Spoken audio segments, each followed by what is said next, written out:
Көрбөгөндөр көрүп кал, көркүн ачкан өргүзар, көл толкунду баштады.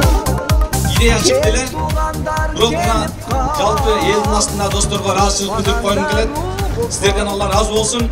Жалпы ушул идеяны колдоп, мына 2 жылдан бери уюшулуп келип жүрүп, мына ушул бүгүнкү мына автобустагы өрүктү тургуздук. Кандарга айта бар, баткен бүгүн башкача, бага ачылып таптаза.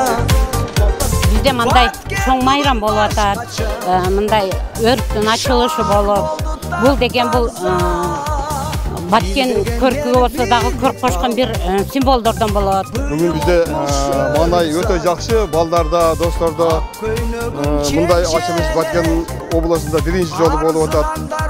Эң жакшы күн болуп атат деп ойлоймун. Баткенибиз өнүгө берсин, Баткенибизге дагы эле ушундай иш-чаралар көп боло берсин, тынччылык болсун, аманчылык болсун.